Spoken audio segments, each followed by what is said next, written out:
Salmo 45.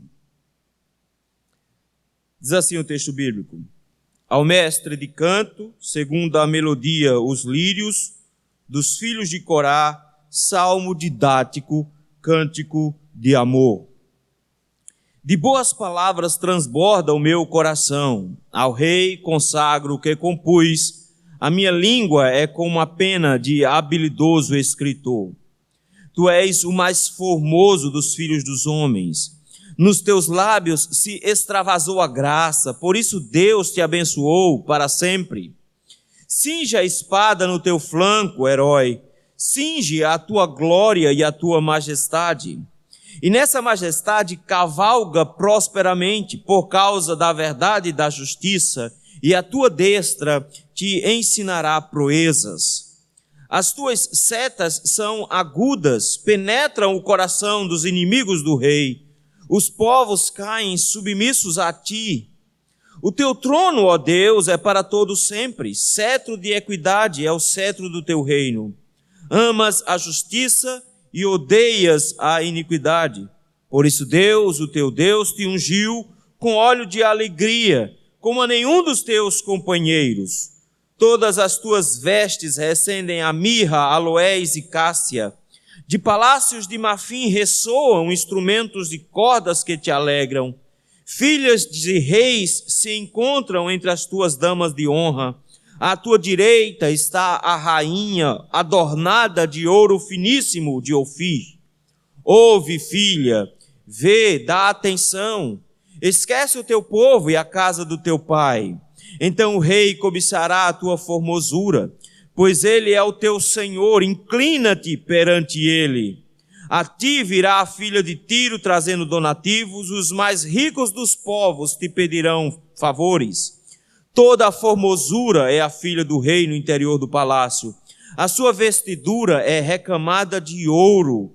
Em roupagens bordadas conduzem-na perante o rei. As virgens, suas companheiras que a seguem, serão trazidas à tua presença, serão dirigidas com alegria e regozijo, entrarão no palácio do rei.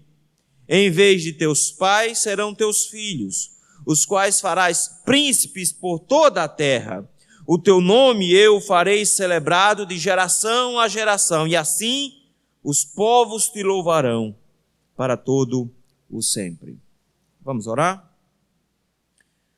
Senhor meu Deus, muito obrigado, Senhor, pelo privilégio imenso que o Senhor nos concede de podermos abrir a Tua palavra, buscar orientação para nossas vidas. E sendo assim, Senhor, conduzidos pela Tua mão, podermos, meu Pai, encontrar na Tua palavra orientação em todos os sentidos. Dá-nos a graça, Senhor, de nesse momento podermos, ao olhar para a Tua palavra, enxergar a Cristo. E ao vermos a Cristo, encontrarmos a nossa identidade. É no nome de Jesus Cristo que nós te rogamos. Amém. Meus irmãos, hoje nós temos um grande problema no que diz respeito... Deixa eu ver se eu consigo. Agora. A gente ser baixinho é terrível, mas faz parte. Nós temos um grande problema hoje, que é um problema de qual é a visão que nós devemos ter com relação à igreja. Temos uma série de dificuldades, porque algumas pessoas olham e dizem, não, eu sou a igreja. Eu sou a igreja. E se eu sou a igreja, eu posso me reunir sozinho. Se eu sou a igreja, eu posso viver sozinho. Eu posso não precisar frequentar a igreja. Eles chamam isso de desinstitucionalização. E nada, isso é coração pecaminoso aflorando.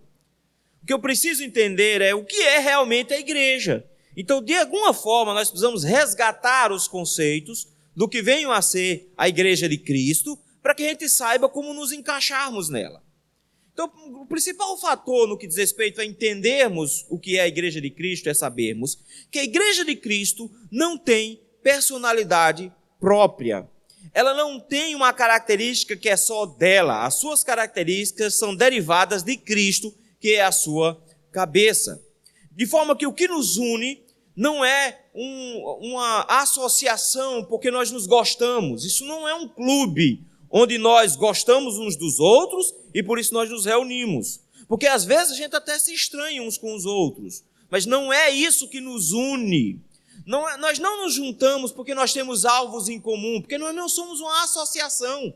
Não é porque nós temos projetos em comum que nós somos unidos. Não é isso que nos junta. Nós precisamos então saber o que é que junta um povo tão diferente, tão distinto, às vezes que em meio a dificuldades de relacionamento permanecem juntos. O que nos une? O que nos une é porque a nossa natureza é derivada de Cristo. É Cristo que nos une. Não são projetos, não são alvos, não são coisas que nós temos em comum. O que nos une é porque nós todos fomos lavados e remidos no sangue de Jesus Cristo. De forma que essa união entre Cristo e sua igreja não pode em momento algum ser separada, porque do contrário nós vamos criar uma igreja onde sua identidade é a parte da identidade de Cristo, e quando a igreja se desliga da identidade de Cristo, ela criando uma personalidade própria, ela deixa de ser igreja e se torna qualquer outra coisa. Um clube, uma associação, um lugar de encontros, um encontro de amigos, mas ela deixa de ser igreja, porque o que dá personalidade à igreja é Cristo. Por isso que quando nós queremos saber como é que a igreja é, nós olhamos para Cristo. Isso é tão marcante dentro das Escrituras Sagradas, essa identidade de Cristo na igreja é tão marcante, a tal ponto de que o apóstolo Paulo, por exemplo, quando vai falar sobre igreja, ele usa duas imagens que são fantásticas. A primeira imagem é a imagem do corpo. Ele diz, nós somos o corpo de Cristo e Cristo é a cabeça. Não dá para desligar um do outro. Quem conduz os atos do corpo é a igreja. Nós somos com ele e sem ele nós somos mortos. Outra imagem que o apóstolo Paulo usa é a imagem do casamento. E ele não diz que é como se o meu casamento fosse a ilustração perfeita para o relacionamento de Cristo com a igreja. É o contrário, onde o meu relacionamento com minha esposa se espelha no relacionamento de Cristo com a sua igreja. Porque o relacionamento primeiro é entre Cristo e sua igreja. E essa união é tão poderosa que o princípio por trás é de que os dois são uma só carne. Os dois são uma só carne. Eles são inseparáveis. Essa união entre Cristo e a igreja, seja no princípio do corpo, seja no princípio do casamento, ela é tão fantástica no Antigo Testamento que por diversas vezes algumas profecias são referidas à igreja, mas em seguida elas são transportadas para Cristo, e algumas profecias que dizem respeito a Cristo são transportadas para a igreja. Deixa eu dar só um exemplo disso. Quando a Bíblia diz, do Egito chamei o meu filho, no Antigo Testamento, esse texto não é uma referência a Cristo, esse texto é uma referência à igreja, ao povo de Deus, quando ele trouxe o povo de Deus do Egito para a terra prometida. Essa era uma profecia que dizia que o povo iria sair do Egito e o povo iria para a terra de Canaã. Mas quando nós chegamos no Novo Testamento, o Mateus vai dizer, não, esse texto está falando sobre a vinda de Cristo do Egito, quando ele estava fugindo de Herodes. Então veja, a mesma profecia, ela se aplica tanto à igreja, como ela se aplica a Cristo. Porque nas profecias do Antigo Testamento, Cristo e a igreja estão tão atrelados de forma que a vida de um é a vida do outro. É por isso que Cristo vai fazer uma série de correlações com relação à forma como o mundo lida com a igreja. Ele diz, eles não me amaram. Então o que é que eu posso esperar que o mundo, como é que o mundo vai reagir à igreja? Não vão amar vocês também. Eles tentaram me matar. Como é que o mundo vai agir com relação à igreja? Vai tentar matar também. Então ele diz, a forma como o mundo lida com a igreja, o destino da igreja, a vida da igreja, está atrelada à vida de Cristo. O que aconteceu com ele, acontece conosco. Então, é por isso que quando Paulo está perseguindo a igreja e cai, não de um cavalo, porque não tem cavalo lá na cena não. O pessoal fica dizendo que caiu do cavalo. Não caiu do cavalo não, ele estava provavelmente a pé. Quando ele caiu lá no caminho, o texto nos diz que, qual é a palavra de Cristo? Saulo, Saulo, por quê? Me persegues. Não é porque está perseguindo o meu povo, não. a união entre Cristo e a igreja é tão grande que perseguir o povo de Deus é perseguir ao próprio Cristo. Eu preciso saber disso, então, para que eu possa compreender como ver Cristo é também ver a sua igreja. E é isso que o Salmo 45 faz. Esse é um conjunto de salmos. Os próximos salmos também vão tratar sobre a relação de Cristo e a igreja. Esse salmo de número 45 fala da união de Cristo e a igreja como um casamento. O Salmo 46 e 47 mostram Cristo como o Rei Supremo sobre toda a terra e o seu povo andando com ele. E termina o Salmo 48 mostrando essa relação de Cristo com a sua igreja, apresentando a igreja de Cristo como sendo a Jerusalém celestial, o povo de Deus reunido. Então, existe uma relação aqui entre Cristo e sua igreja e a forma como nós enxergamos a sua igreja. O Salmo 45 é um salmo especial, porque logo de cara, o salmo já começa dizendo que esse é um cântico de amor.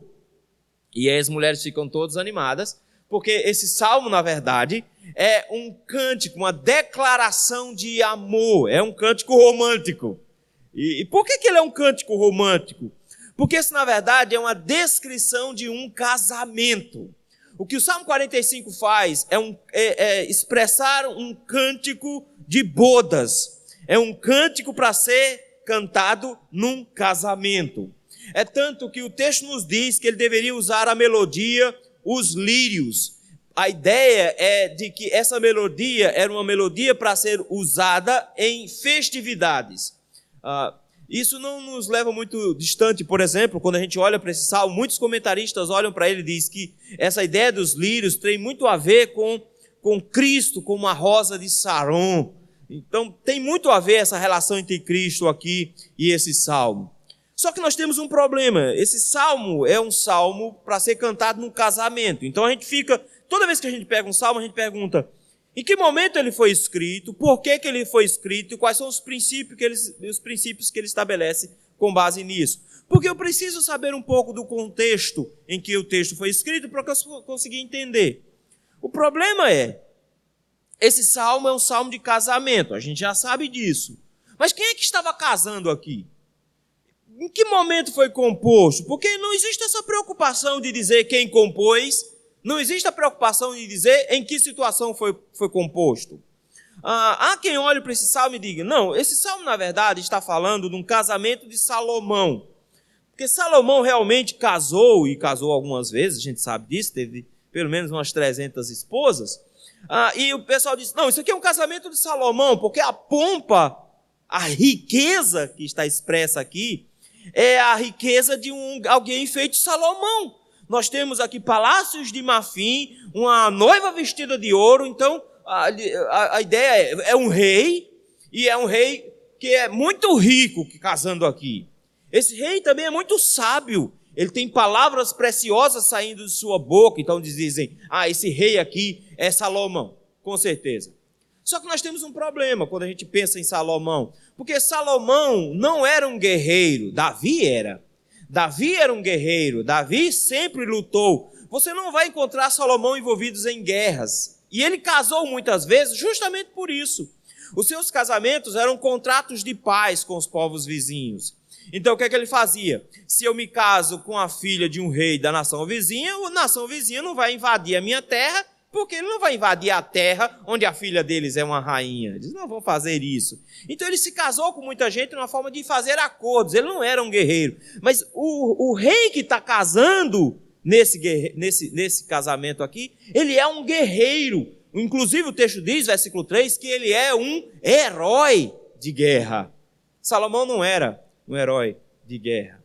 Mas a situação ainda fica mais complicada no versículo número 6. Porque quem está casando aqui, esse rei que está casando, é chamado de Deus. O teu trono, ó Deus, é para sempre.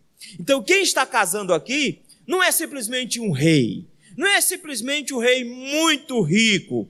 Não é simplesmente um rei rico e guerreiro. Esse rei que está casando, ele também é divino.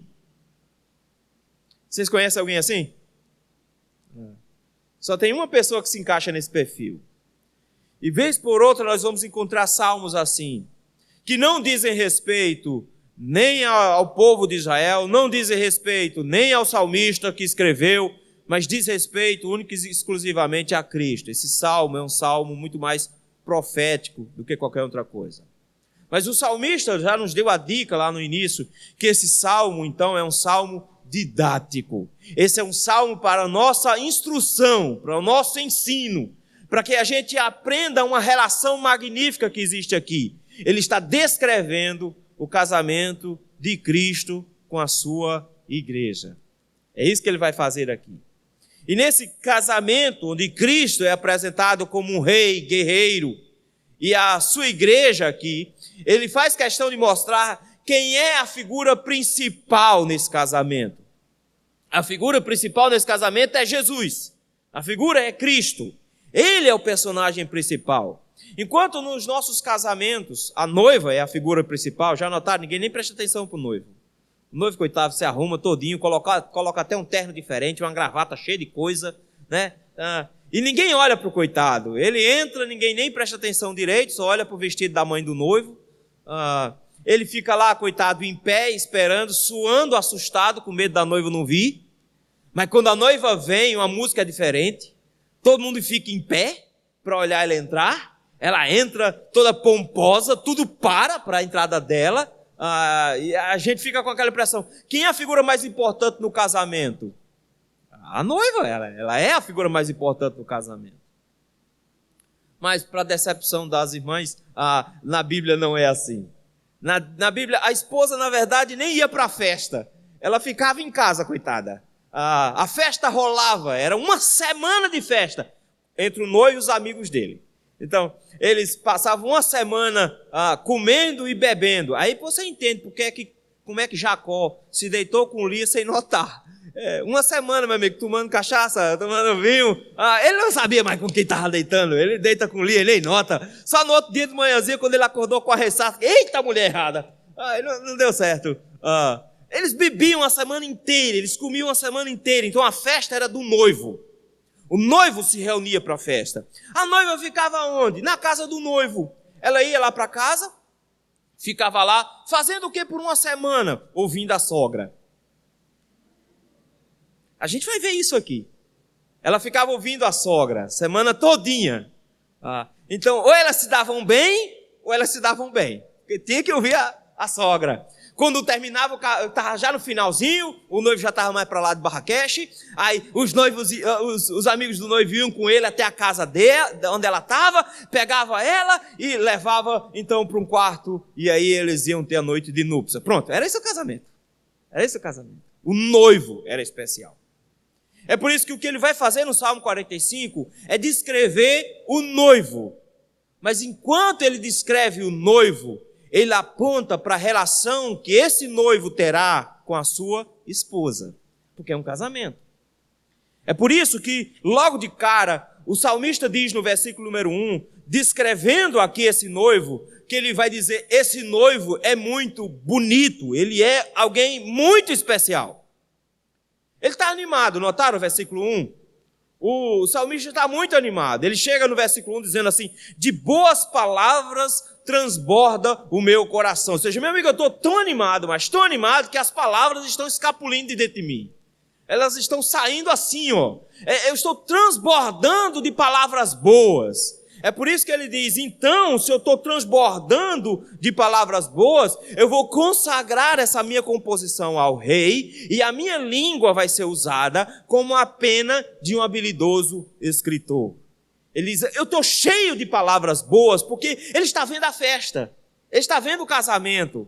Ele foi convidado para presenciar o casamento de um rei. Ele está muito animado e ele diz: então eu vou consagrar, eu vou fazer um poema ao meu rei, descrevendo os eventos, e eu vou tentar ser o mais poético possível. Por isso que ele diz que vai usar a língua como pena de um habilidoso escritor. Ele diz: eu vou escolher as palavras certas, eu vou dizer as coisas como elas realmente são, e eu vou mostrar a beleza, eu vou descrever a beleza do que eu estou vendo, porque é isso que um poeta faz. Tornar coisas que às vezes são até simples, na descrição, uma coisa que se torna magnífica. É isso que ele diz. Eu vou mostrar a beleza do que eu estou vendo aqui. E para onde ele olha? Para a noiva? Nada, ela não está aqui. Ele olha para o noivo. E o que é que ele diz sobre o noivo? Versículo de número 2. Tu és o mais formoso dos filhos dos homens. A descrição que esse salmista faz, logo de cara, é do noivo. E ele diz, rapaz, o noivo é lindo. O noivo é muito bonito. Olha, você não tem noção, de todos os filhos dos homens, esse é o homem mais bonito que existe. Essa descrição da beleza do noivo se dá pelo fato de que ele contempla o noivo em toda a sua grandeza, em todo o seu esplendor. Nós estamos acostumados a olhar para Cristo pela perspectiva do servo sofredor de Isaías 53, na forma como ele se apresentou a nós nos evangelhos em humilhação. Nós estamos acostumados a olhar para Cristo nos seus momentos mais difíceis. E aí nós pensamos sempre em Cristo como alguém, como descreveu Isaías, que é ferido de dores, alguém que nós olhávamos para ele e o reputávamos como alguém triste, sofrido, machucado, alguém comum e simples no meio do povo, alguém que não daria muito, a quem nós não daríamos muito valor. Nós estamos acostumados a olhar para Jesus assim. Mas ele olha para um Jesus glorificado. Ele olha para um Jesus na sua pompa de rei, que os próprios discípulos não reconheceram depois da sua ressurreição. Lembram disso? Eles não reconhecem de cara.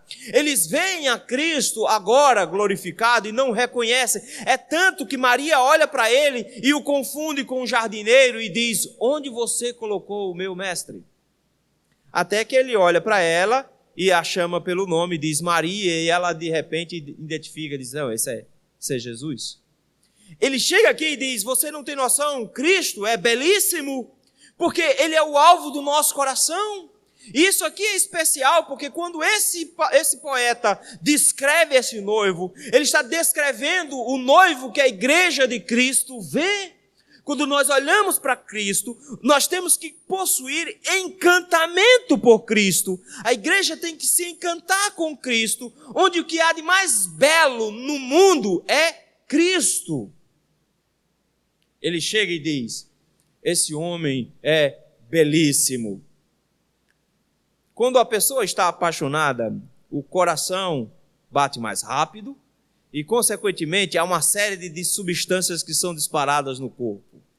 As substâncias são muito parecidas com medo, porque ela retira sangue de um bocado de lugar, coloca para outros, dispara o coração e a respiração. Isso é uma característica típica de quem está assustado. A ideia é correr mesmo. Por isso que a gente às vezes sente um frio na barriga. Isso é o corpo tirando sangue do intestino para colocar nos músculos para você correr. Mas uma das coisas que acontece também é dilatação da pupila. A pupila dilata quando a gente está com medo, para que a gente tenha uma visão periférica mais ampla. Então, a pupila dilata, ela não foca diretamente, ela abre a visão para a lateral para que você consiga enxergar saídas com mais possibilidades. O interessante é que é a mesma reação de quando a gente está apaixonado. A pupila também dilata. Mas por conta disso a gente não enxerga a pessoa direito. E Deus é muito bom. Porque se as mulheres vissem a gente como a gente é, estava um monte de macho solteiro aqui, porque a mulher não ia casar não. Aí Deus é bom, faz assim, deixa eu deixar os olhos dela embaçados para ele não ver essa desgraça desse camarada aqui, aí ele casa. A igreja de Cristo tem que apaixonar-se por Cristo. E não é porque os seus olhos estão embaçados que Cristo é belo. Cristo é belo porque ele é o homem mais bonito que existe. Mas ele não é só um corpinho bonito. Ele não é só um bonitão que é burro feito uma porta. Não. Ele é bonito por fora e é bonito por dentro. Ele é um camarada bonitão e ainda é inteligente. Versículo de número 2, ele diz, nos teus lábios se extravasou a graça. Ele é bonito e o cara sabe falar.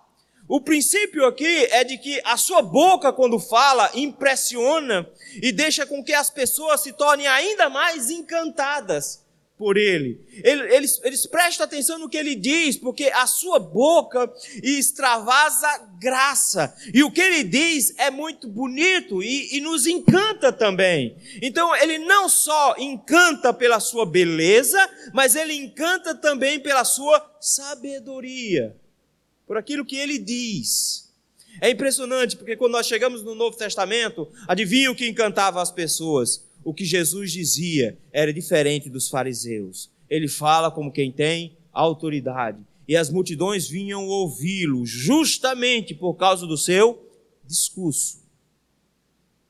Ele chega aqui e diz: o noivo é muito inteligente. E essa noiva se encanta pelas palavras do seu noivo. Ela se encanta pela voz do seu noivo, pela forma bonita como ele fala. É por isso que o salmista aqui diz, ele é bonito e a palavra dele é cheia de graça. Ele tem uma fala bonita. É por isso mesmo que ele termina e diz: por isso Deus te abençoou para sempre.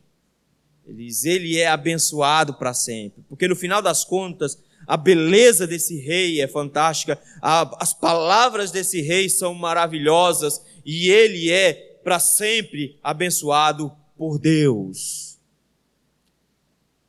A igreja de Cristo precisa se apaixonar de novo por Cristo. Porque sem essa paixão, sem esse encantamento, ela perde o gosto por se encontrar. Se lembra como era antigamente para namorar? Os mais antigos eram por cartinha. E aí ficava esperando, e as meninas jogavam perfume em cima da carta, né? Botava perfume em cima da carta, acabava com a letra, porque a letra ficava toda borrada, mas botava perfume para sentir o cheiro.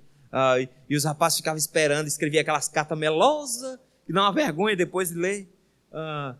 Escrevia-se aquilo, e aquilo era encantamento. E quando a saudade batia, o que é que se fazia com as cartas? Pegava as cartas para ler de novo. O salmista Davi diz: porque o seu prazer está na lei do Senhor, e na sua lei medita de dia e de noite. A Escritura Sagrada são cartas de amor de Cristo para a sua igreja. A igreja do Senhor tem encontros marcados todos os domingos com esse noivo. Mas ela anda traindo esse noivo com um bocado de outras coisas. Porque ela não dá muita bola para esse noivo. Ela gosta muito mais de dar uma passeada no domingo do que encontrar com o noivo. Ela tem muito mais alegria em assistir novela do que ler as cartas de amor desse noivo. Tem faltado paixão dessa noiva para com esse noivo. De forma que ela, perdendo o encantamento pelo noivo, ela deixa de ser noiva e se torna uma traidora. Ela começa a se apaixonar por outras coisas. Ela começa a se encantar por outras coisas. E quando ela começa a se encantar e se apaixonar por outras coisas, ela perde a sua característica principal. A noiva de Cristo ama somente a Cristo. E ela é encantada plenamente por Ele. Ela passa a semana inteira esperando o dia de encontrar com Ele. Lembra como era namorar por telefone? Desliga você, amor. Desliga você primeiro. Vamos contar até 3, né? Conta até 3. Aí contava até 3. Desligou, amor? Não desligou. Ô, meu amor, desligue agora. Não era? E os pais lá mordidos porque estavam gastando o telefone. Diz, quem dera a igreja tivesse esse encantamento aqui. Ela precisa desse encantamento aqui, porque essa relação com Cristo é o que faz dela a igreja. Ela não pode trair o noivo com outros prazeres. Os seus olhos se encantaram por Ele e só podem amar a Ele. Mas esse é um segundo retrato que Ele nos dá do noivo aqui. Primeiro, ele é bonito demais. Mas segundo, ele é um guerreiro valente. Eu sei que quando você pensa em Jesus, às vezes vem aquelas imagens que a Igreja Católica espalhou por aí, com Jesus com o rostinho afilado, sobrancelhinha feita, o cabelinho partido no meio, não é? Um camarada meio com a mãozinha fininha, um negocinho fininho assim, né? Só faltou com os cabelinhos de lado, com as calcinhas apertadas. Se fosse hoje era mais ou menos assim. É um moleque, um negócio assim, né? Negócio meio molinho. O Jesus não é esse cabra meio molinho, não. Jesus não é descrito em canto nenhum como alguém frágilzinho, como um homem cujas palavras machucam ele, que ele, coitadinho, bichinho, é muito sensível e chora facilmente. Jesus não é descrito como um bichinho assim. Jesus é descrito como um macho, como um homem de verdade. É por isso que essa noiva se encanta com ele, porque ele é homem, ele não é esse moleque que está na barra do saia dos pais jogando videogame. Ele fala, não, esse homem é um herói de guerra. Veja aí, versículo 3. Ele chega e diz, é o seu casamento, cinge a espada no teu flanco, herói. Militares, quando casam, eles não casam de terno e gravata. Já notaram isso? Militares, quando casam, eles colocam a sua farda de gala, a sua farda de honra. Eles vêm cheios de estrela, eles vêm com um fardamento bonito de militar, e eles se apresentam como se fosse para a guerra. Eles estão lá dizendo, eu não sou um homem moleque qualquer, eu sou um guerreiro dessa pátria, e eu tenho honra da minha veste militar, porque eu trago inclusive para o dia mais importante da minha vida. Esse cantor aqui chega e diz, esse guerreiro vem casar armado. Ele está como alguém que vai para uma guerra, ele está vestido como alguém que vai para a guerra, e ele não vem desarmado, porque ele não é um pacifista. Nós vamos entender que nós somos chamados para ser pacificadores e não pacifistas, porque Cristo não é um pacifista, pelo contrário, a Bíblia sempre o descreve como um grande guerreiro. E como é que um guerreiro faz paz? Como é que ele produz paz? Ele faz paz subjugando os seus inimigos. É por isso que chega aqui e diz, ok, é o seu casamento, bota a espada na cintura, herói, e venha casar. É impressionante porque, quando nós olhamos lá para o texto de Apocalipse, a espada sai da sua boca e a sua palavra é a espada dele. O apóstolo Paulo vai se fazer referência à espada do Espírito, que é a palavra de Deus. As palavras dele são palavras de graça no versículo 2, mas no versículo 3, as palavras dele são uma espada, e ele apresenta-se diante dessa noiva com armas. Ele se apresenta no seu casamento com uma espada na sua cintura, mas não só isso, ele veio com armadura completa. O texto diz, cinge a tua glória e a tua majestade, ou seja, vista a pompa de um rei guerreiro. A roupa desse noivo é a noiva de um guerreiro, mas não é de um guerreiro qualquer, é do guerreiro, é o guerreiro que é o máximo, e ele tem a mais alta patente. É por isso que a sua roupa, ela é gloriosa e majestosa. É um rei vestindo a sua armadura de ouro. Ele vem casar como um guerreiro, vestido com armadura dourada, para que todos vejam que aquele é o maior de todos os guerreiros, e ele está ali apresentado como o maior de todos os vitoriosos, aquele que venceu todas as guerras por onde passou. É impressionante porque de repente ele chega e diz, cavalgue prosperamente na sua majestade. Veja o versículo número 4. E nessa majestade, ou seja, nessa pompa de um rei poderoso, venha a cavalo. Ele descreve a chegada desse rei. Lembrem, a noiva fica tentando encontrar um carro bom para chegar na igreja. Quando tem dinheiro, aluga, quando não tem, fica pegando o carro dos irmãos. Não é? A gente sempre escolhe o carrinho melhor. Quem é o irmão da igreja que tem um carro melhor já sabe, já levou alguma noiva para algum lugarzinho. Okay? Bota a noiva no carro bonito, porque ela tem que chegar lá, tirar foto. Ele vem a cavalo.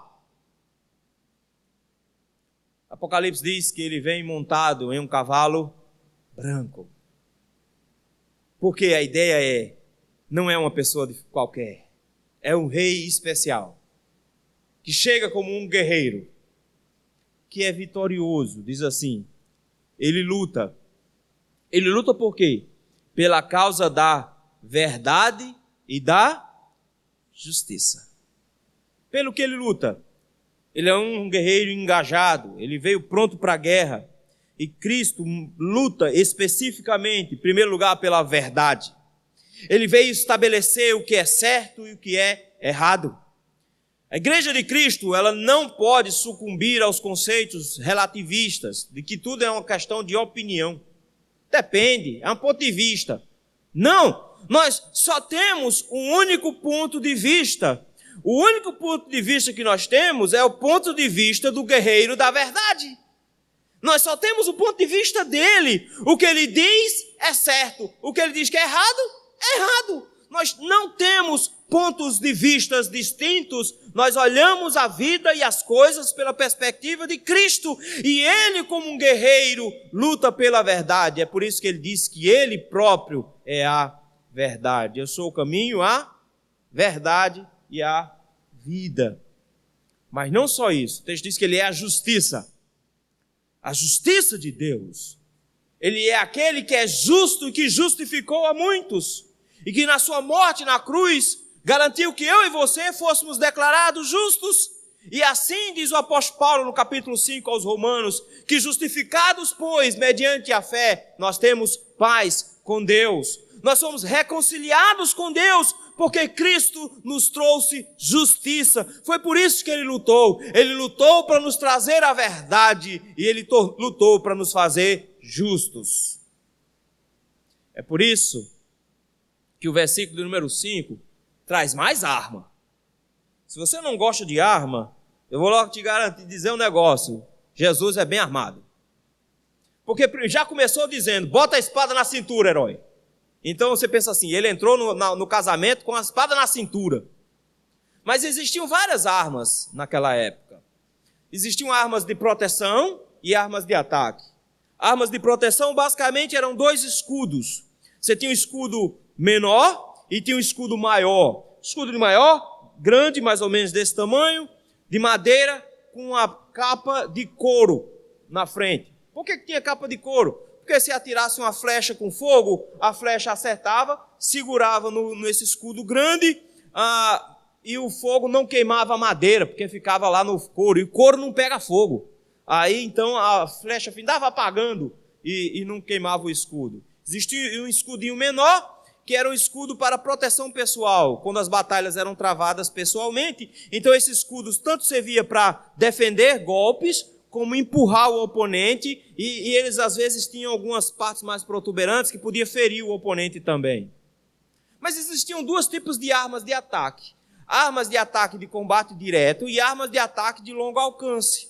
Então você tinha a espada, que era uma arma de combate curto, a curta distância. Para você lutar com a espada, não dá para fazer de longe, tinha que estar perto do seu oponente. Você tinha que estar próximo dele para poder atacá-lo. E aí você se colocava muito à disposição de também ser atacado. Mas existia uma outra arma de longo alcance, arco e flecha. Esse você atirava de longe, você não precisava estar próximo do inimigo para atacá-lo. Jesus entra com as 2 maiores armas da época. O texto diz assim, que ele entrou com uma espada no versículo número 3, mas no versículo 5 ele diz, as tuas setas são agudas. Ele chega agora e diz, Cristo se apresenta como alguém cujas flechas são muito afiadas. As suas flechas são afiadas. E ele tem uma mira certeira. São esses os princípios aqui. Mas para que Jesus vai usar a flecha? Ele já tem uma espada, não é? Ele diz assim, as tuas setas são agudas, penetram o coração dos inimigos do rei. Aí você fica pensando aqui, ok, Jesus vai vencer os seus inimigos. E a gente fica pensando nos inimigos de Cristo como sendo alguém lá de fora, lá do mundão, que ele vai derrotar os seus inimigos lá. Mas olha como é que termina o versículo. O versículo termina assim, deixa eu ver aqui, os povos caem submissos a ti. Ele é um guerreiro que com suas flechas ele subjuga os povos. É impressionante porque no versículo anterior ele disse: a tua destra, a sua mão direita faz maravilhas, a sua mão direita faz proezas, ou seja, a sua mão direita é capaz de fazer coisas impressionantes. E o que são essas coisas impressionantes que ele faz? Ele coloca nações de joelhos na frente dele. Ele é um conquistador. Aí você descobre que os inimigos que ele está flechando não são outras pessoas, foram eu e você. Nós fomos alvos da flecha do Senhor. Porque a gente gosta de pensar na nossa conversão do tipo: eu aceitei Jesus. Ele estava lá, bichinho, coitadinho, pobre, batendo na minha porta, com a chovendo lá de fora, e eu fiz uma caridade para ele e ele entrou na minha casa. Eu deixei ele entrar na minha vida. Balela, meu filho, você sempre foi hostil ao Senhor. Todos nós éramos inimigos do Senhor. Nós já nascemos como inimigos do Senhor. E sabe o que foi que ele fez com você? Ele te derrotou. Ele acertou o seu coração com as suas flechas e te colocou de joelhos na frente dele. Você foi humilhado, conquistado por ele. Esse guerreiro venceu pessoas de todos os povos e coloca todos nós de joelhos na frente dele, para que a gente se lembre de que nós éramos inimigos dele, mas nós fomos por ele conquistados. Ele nos derrotou. A nossa conversão é para ser vista muito mais como uma derrota nossa e uma vitória de Cristo do que a minha vitória. Foi uma derrota. Eu perdi para Jesus.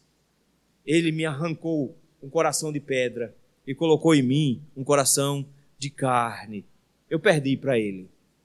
Nessa beleza dessa descrição de guerreiro, ele olha para nós e diz: a igreja do Senhor precisa lembrar de que ela já foi hostil ao Senhor, mas que o Senhor, como guerreiro poderoso que luta pela verdade e pela justiça, transformou essa igreja de forma que nós agora não estamos num reino oposto ao reino de Deus, mas nós fazemos parte do reino de Deus, porque Cristo nos transportou do reino das trevas para o reino do Filho do seu amor.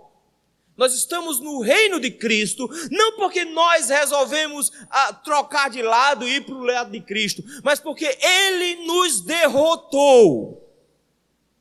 E nessa derrota, nós nos tornamos seus súditos. Nós somos conquistados por Ele. A igreja do Senhor é feita por ex-rebeldes dominados. Esse conceito precisa estar no nosso coração, porque senão, às vezes, a gente acha que nós somos um povo especial. A gente se esquece do passado. A gente se esquece que nós somos inimigos do Senhor. E começamos a achar que nós somos o povo especial no mundo. Mas não. A única diferença entre nós e os ímpios é que o Senhor nos derrotou. E os ímpios o Senhor vai derrotar no último dia. O Senhor nos derrotou de antecedência. Ele é um guerreiro especial. Mas, a partir do versículo número 6, ele vai nos dar um outro retrato de Cristo. Agora, não mais como alguém belíssimo, versículo 2, não mais como um guerreiro poderoso, versículo de 3 a 5, mas agora como alguém que é um justo rei, alguém que luta pela justiça.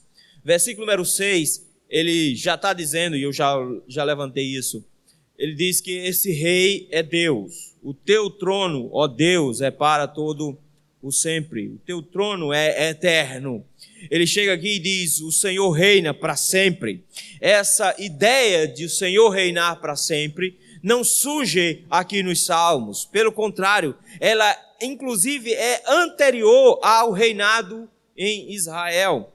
Quando Jacó estava abençoando os seus filhos, lá no finalzinho de Gênesis,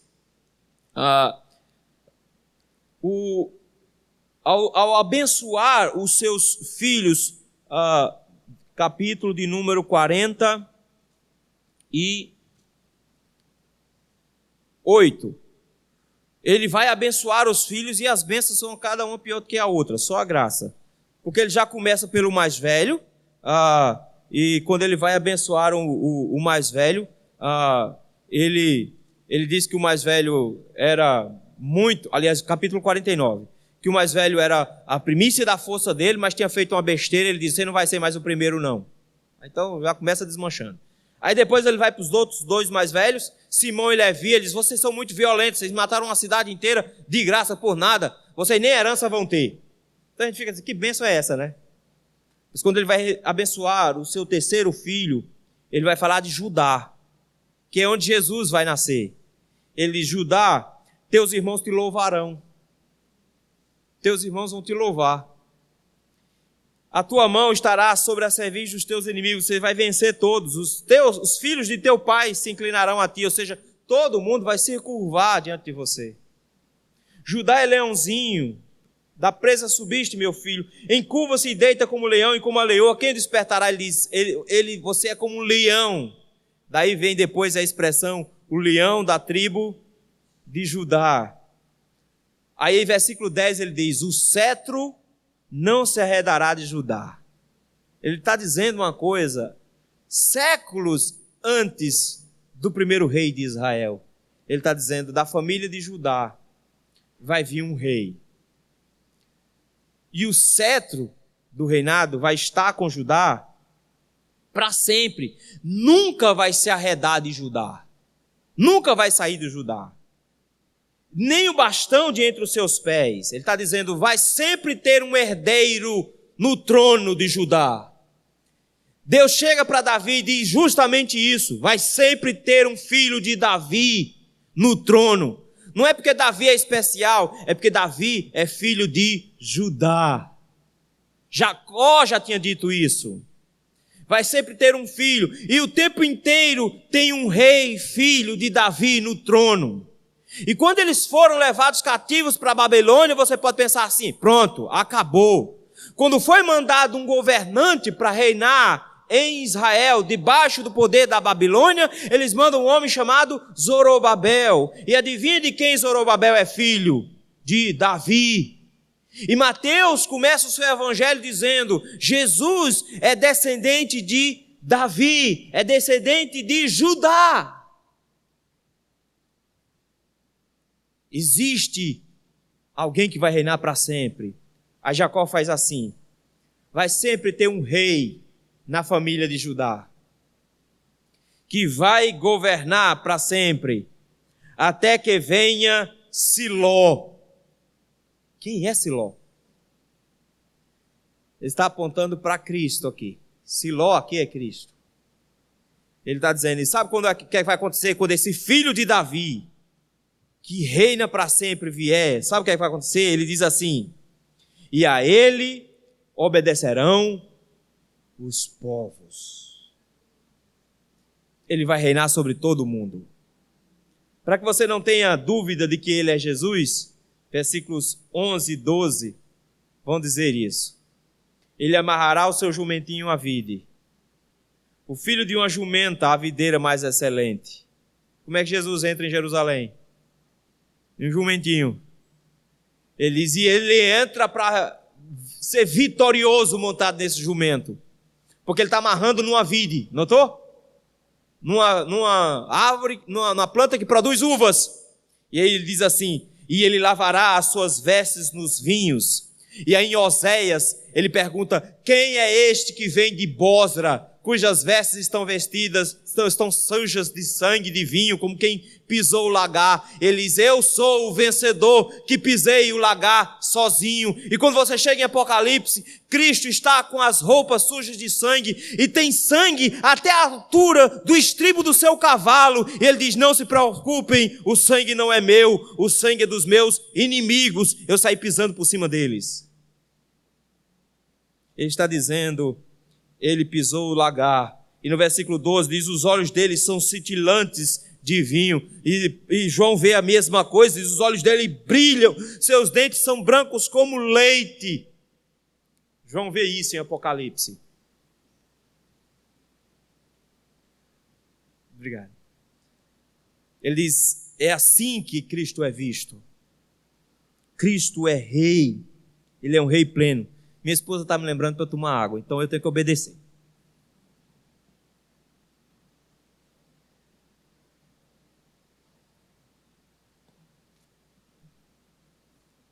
Desde Eva e Adão, quando a mulher oferece alguma coisa, os homens recebem. Se ela oferece água, eu recebo. Já notaram que é assim em casa, né? Você bota a comida, o homem lá, né? Recebe. Ele diz assim: o cetro do Senhor é o cetro de equidade. Ele reina, e o seu reino é pleno, e é um reino de justiça. É especial isso. Sabe por quê? Porque isso é característica dele, a justiça. É por isso que as veredas do Senhor são caminhos de justiça. Esse é o caminho do Senhor. Porque ele ama a justiça no versículo seguinte. Mas ele odeia o quê? A iniquidade.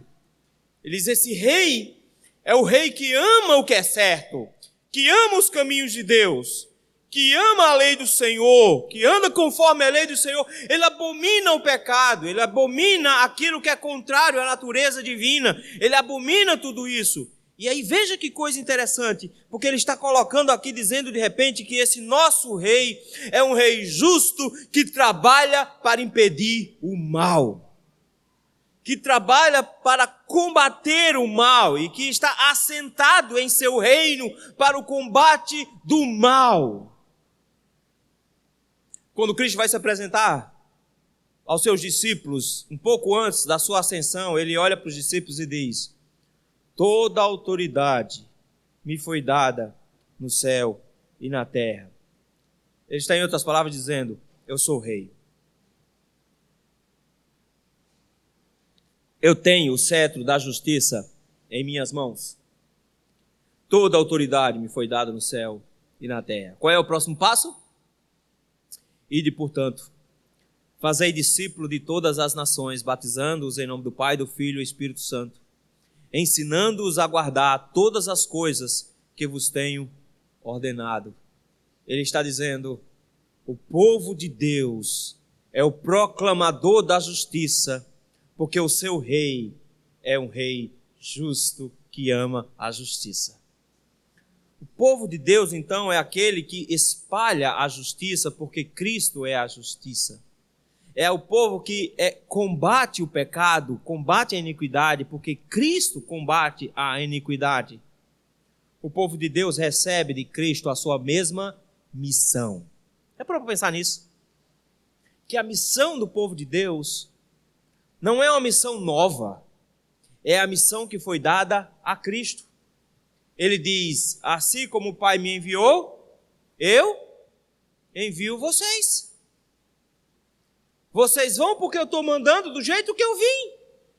E o que é que a gente prega? A mesma coisa que ele pregou: arrependei-vos, porque é chegado o reino de Deus. É a mesma mensagem. Há tantos séculos nós temos a mesma missão: a produção da justiça e o combate à iniquidade. Essa é a missão da igreja. O povo de Deus é conclamado a anunciar as obras do Senhor, as suas maravilhas, para aqueles que não o conhecem. Mas, a partir do final do versículo 7, na parte B do versículo, ele vai nos dar um último retrato de Cristo. E nesse último retrato de Cristo, ele vai descrever a pompa que envolve esse noivo especial. Ele já disse que Cristo é bonito, ele já disse que Cristo é um herói, ele já disse que Cristo é um rei guerreiro e que por isso luta por justiça, mas agora ele vai dizer que esse rei tem mais do que isso. Ele é um noivo amado, ele é um noivo especial. Final do versículo 7 ele diz: porque ele ama a justiça e odeia a iniquidade, Deus, o teu Deus, te ungiu com óleo de alegria. É interessante essa ideia de ele ungiu com óleo de alegria, porque o noivo, ele era ungido com óleo mesmo. Na verdade, havia uma série de ritos em Israel que incluía óleo. Então, toda vez que você tivesse uma festa, um anfitrião ia derramar óleo na cabeça dos convidados, ou pelo menos do convidado mais importante. E quando tinha um casamento, se derramava óleo na cabeça do noivo também. Por que se derramava óleo? Já parou para pensar? Não existia nem sabão de coco naquela época. Então, como era que o cabelo vinha? Imagina o camarada vivendo no calor do sertão, quase 50 graus, um pó fino, igual tem o pó lá do sertão, com sandália de couro, pé suado, sandália de couro e pó fino. O que acontece? Quem já foi do sertão sabe, quem já foi menino lá no sertão sabe, daquele colar de grude que ficava no pescoço, lembra? E o cabelo? Juntar o suor com a poeira, vixe Jesus!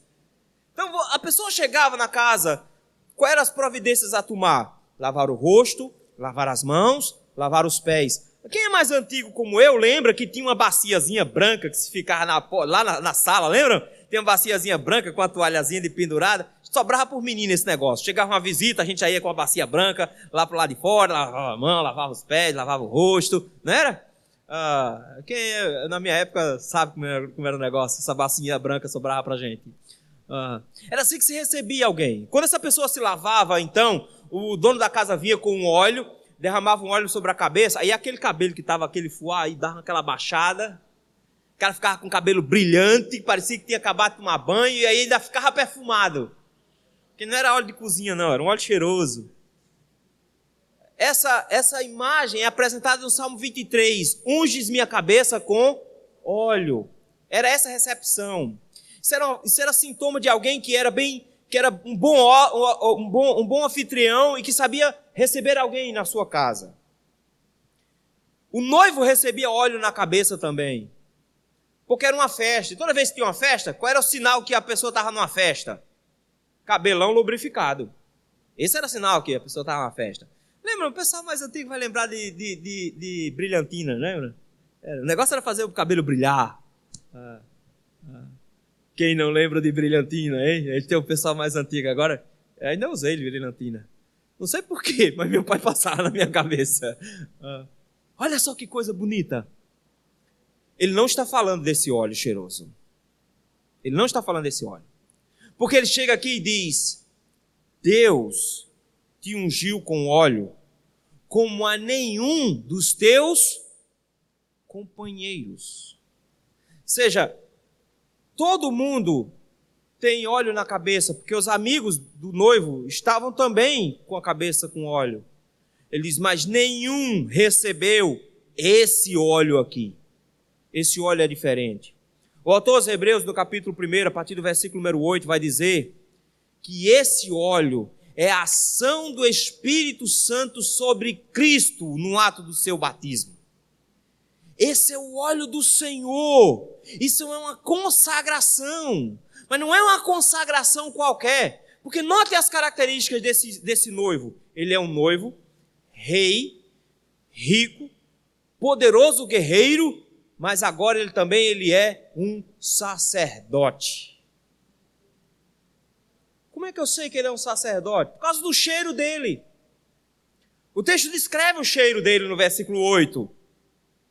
Porque ele recebeu óleo sobre a cabeça e que respinga na sua roupa. E a roupa dele está com cheiro. O versículo 8 diz assim, e a sua roupa, todas as suas vestes, recendem ao quê? A mirra. Ao que mais? Versículo 8. Aloés e... Por que o salmista resolveu dizer que o perfume desse noivo é um cheiro amadeirado? Por que ele se preocupou em descrever o cheiro? Não é porque ele está descrevendo o cheiro do noivo, é porque esses eram os componentes do óleo do templo para consagração de sacerdotes. Um óleo que só podia ser usado no templo, que ninguém podia replicar essa fórmula, nem do óleo, nem do incenso em casa. Você podia ir no templo e dizer, que cheiro bom, eu quero fazer esse cheiro em casa. Era proibido. O templo tinha um cheiro que só os sacerdotes tinham. Era um perfume exclusivo dos sacerdotes. E ele chega agora e diz, esse rei foi ungido como um sacerdote. Por isso que o autor aos Hebreus vai dizer, ele foi ungido como a nenhum dos seus companheiros, porque ele não vem da linhagem de Levi para ser sacerdote, ele é da linhagem de Judá para ser rei, mas ele é sacerdote segundo a ordem de Melquisedeque. Ele também é sacerdote. É por isso que Zacarias vai chegar e dizer que no final haverão duas coroas que vão se juntar em uma só. Ele diz: faça, Zacarias, duas coroas e dê uma coroa para Josué e dê uma coroa para Josadaque. Aliás, para Zorobabel. Dê uma coroa para Josué, filho de Josadaque, dê uma coroa para Zorobabel, uma coroa para o sacerdote e uma coroa para o rei. Dê uma coroa para cada um. Depois pegue as coroas deles e juntem, porque vai vir um rei que vai juntar sacerdócio e reinado. Ele é um rei sacerdote. Eles aqui, foi ungido sacerdote. Ele foi ungido e a sua roupa está com cheiro dessa unção. É a ação do Espírito Santo sobre Cristo, que recebe uma porção do Espírito que nenhum profeta jamais recebeu. Ele tem a plenitude total dessa força. É por isso que termina o versículo dizendo: o palácio dele é fantástico. E agora ele vai descrever o casamento em si. Porque o que ele está fazendo? Lembram? A festa estava rolando. Uma semana de festa. Ele está concentrado plenamente no noivo. Está dizendo, o noivo é belíssimo e é muito inteligente. O noivo é um guerreiro poderoso. Ele bota todo mundo de joelho na frente dele. Esse noivo é muito justo. Ele luta pela justiça e pela verdade, de forma que ele é a justiça em pessoa. Esse noivo, ele é um consagrado sacerdote. E ele agora se apresenta como um sacerdote no seu palácio. E ele é rico para dedéu, como se diz no interior.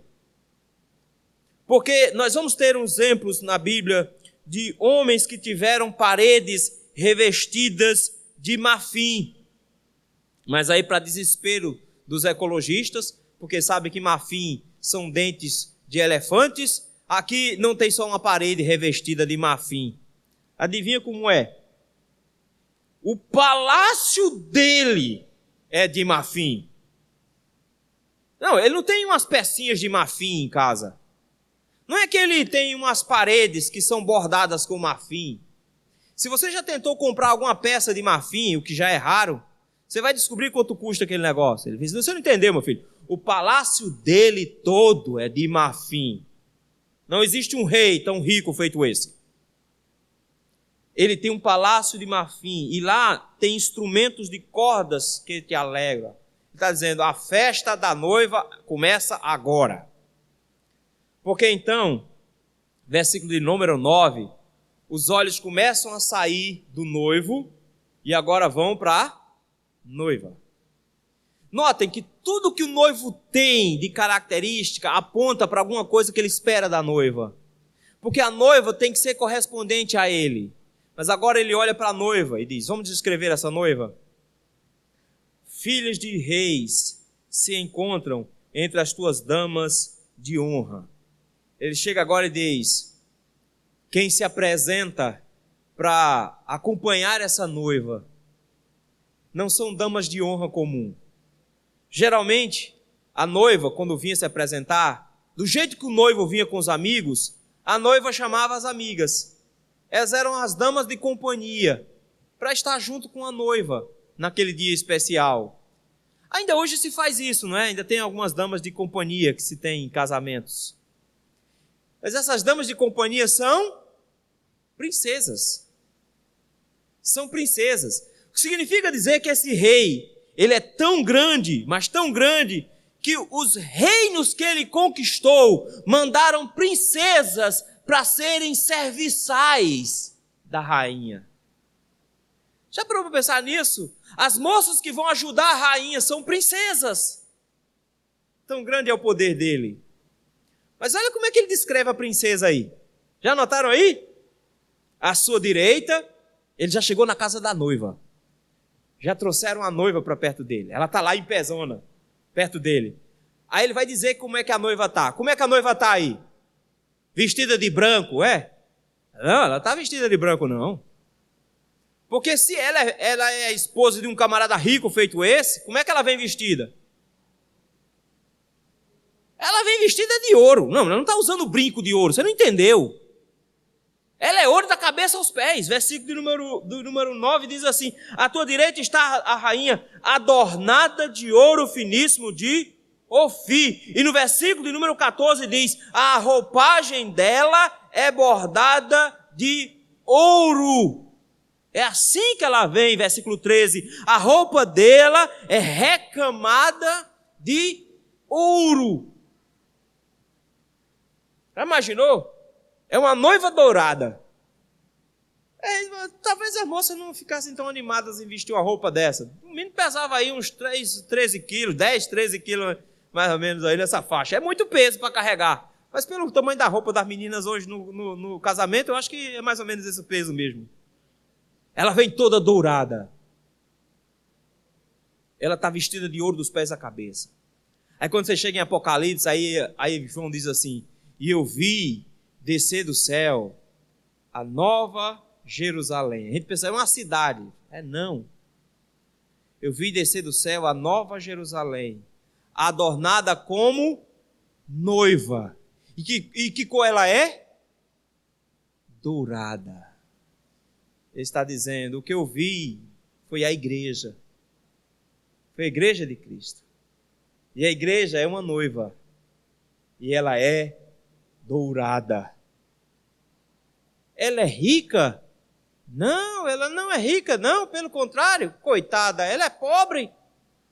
A Bíblia vai nos dizer que ela era uma coitada, que quando o Senhor a encontrou, ela era uma moça que tinha sido largada no dia do seu nascimento. O profeta vai dizer que ele a encontrou ainda envolta na sua placenta. A mãe teve essa menina e jogou-a no chão para ela morrer. E ele a encontrou suja de sangue. E ele, olhando para ela, a viu com nojo. Ela não tinha nada de especial, mas a bichinha estava no chão. Ele resolveu amar essa garota que estava lá no chão. Levou para casa e ele diz, e eu a banhei, eu cuidei dela. E ela cresceu. E ela se cresceu e ficou até uma moça bonita, porque ela cresceu na casa de alguém rico. Tinha cabeleireiro, tinha creminho para passar no rosto. Mas ela ainda era quem? Ela era uma Zé Ninguém. Ela foi apanhada na rua quando era bebê. Aí ele chega e diz, e por piedade dela, e por compaixão dela, e por amor a ela, eu resolvi casar com ela. Dei um nome a ela. E eu dei um nome a ela, dei o meu nome a ela. E ela agora se torna a minha esposa. E o texto em seguida diz, e eu a coloquei como uma dama de honra, de forma que todas as pessoas sabiam a origem dela, mas a respeitavam porque respeitavam o marido. E eu a introduzi no meio da sociedade, e toda a sociedade passou a reverenciá-la como a dama mais importante do mundo. E eu a cobri de vestidos caros, eu a cobri de roupa cara, eu a cobri de joias, eu a cobri de perfumes.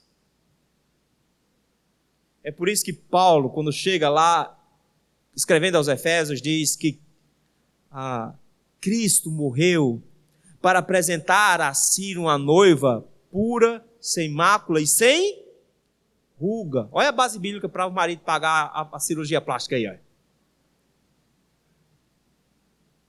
Filho, siga o exemplo de Jesus.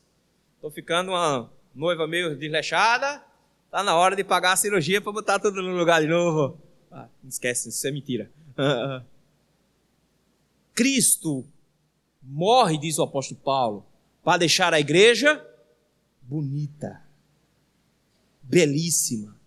Igreja não é feia, ela só está passando por uma fase difícil, ela só está passando por uma fase de pobreza, mas quando Cristo olha para a igreja, ele a cobre de ouro dos pés à cabeça no dia do seu casamento.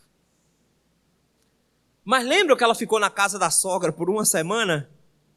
O que é que ela ouviu? Versículo 10. A noiva passava uma semana na casa da sogra, porque ela precisava ser instruída na forma como deveria agradar o marido. As mulheres às vezes se esquecem disso, mas é responsabilidade das mulheres mais velhas ensinar as mulheres mais novas. O apóstolo Paulo disse isso em uma das suas cartas, que as mulheres mais velhas devem ensinar as mulheres mais novas a amarem seus maridos e filhos e serem boas donas de casa. Então entenda uma coisa, não se nasce sabendo, precisa aprender. E quem deve ensinar são as mulheres mais velhas. Então, em grande parte, as separações que estão havendo dentro das nossas famílias hoje em dia é muito culpa das famílias dos pais que não ensinaram os filhos, nem os homens a ser homens e segurar um casamento, nem as mulheres a serem mulheres a cuidar de um casamento. O que ela aprendia lá?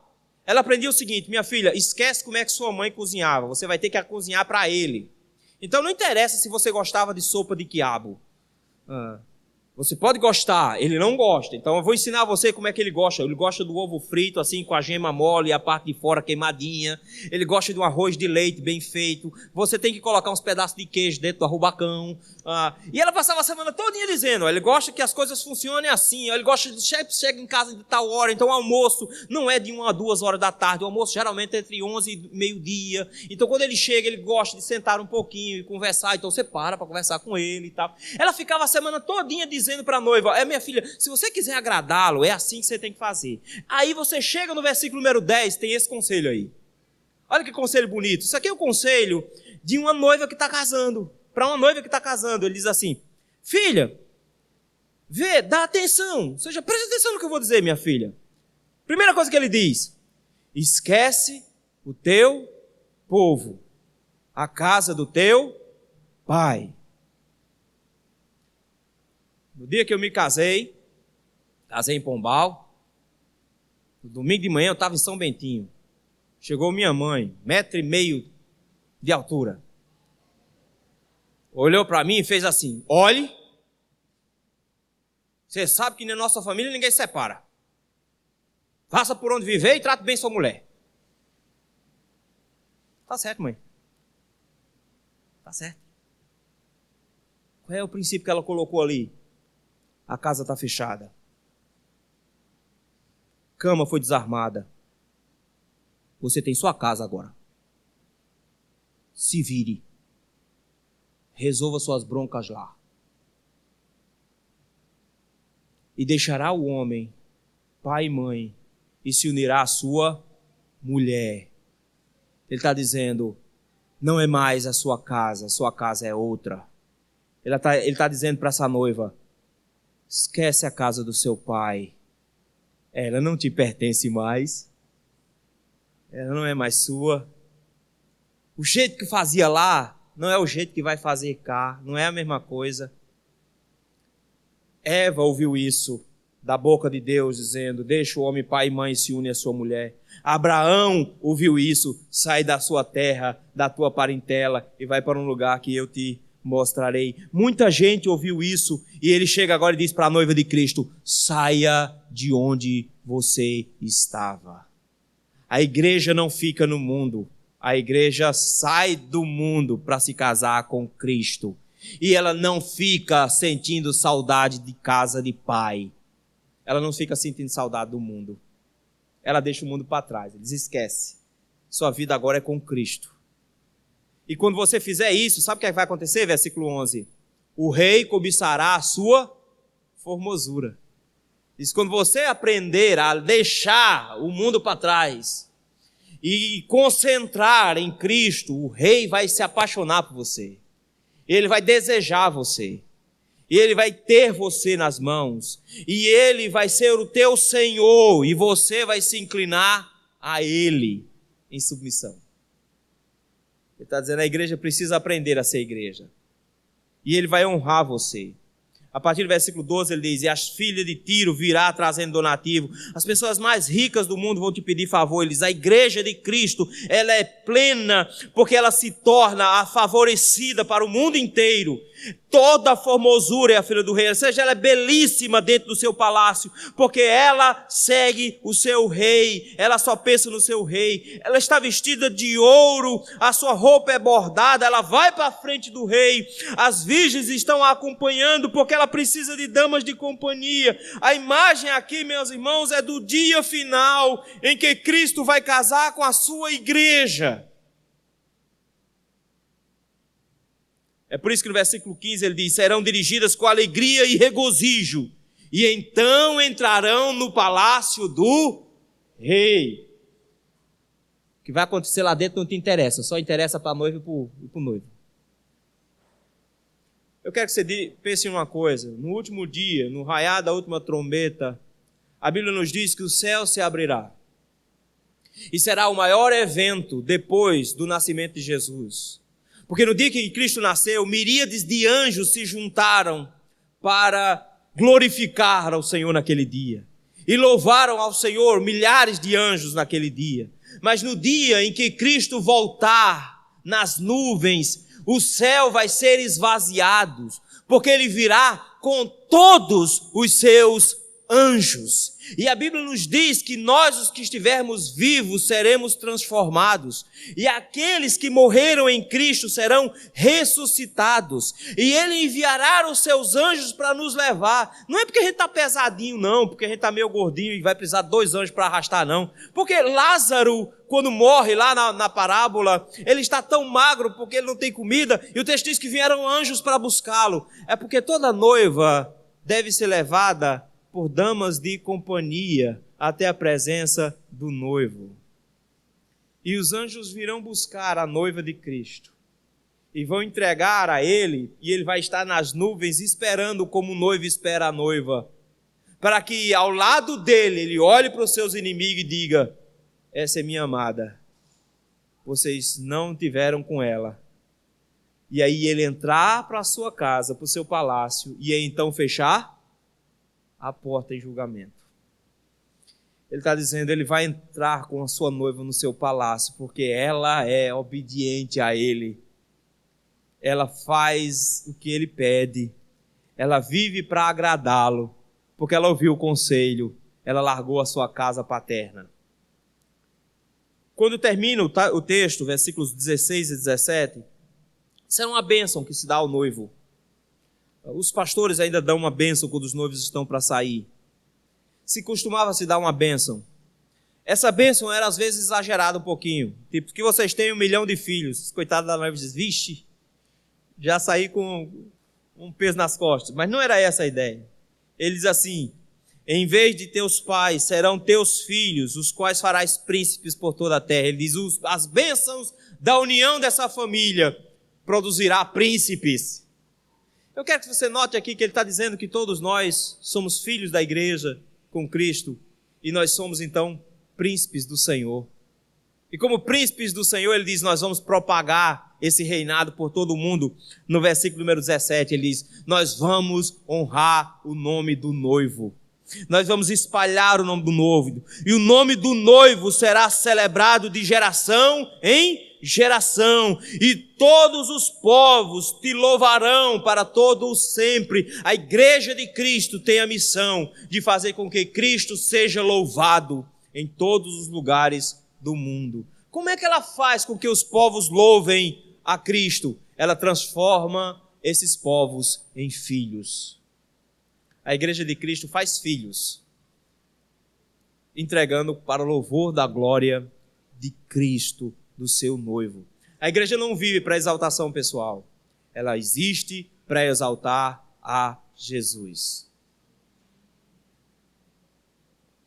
Quando nós olhamos para um texto como esse, que descreve o dia do casamento de Cristo com a sua igreja, nós então descobrimos que a igreja não é essa coisa feia que todo mundo fica pintando.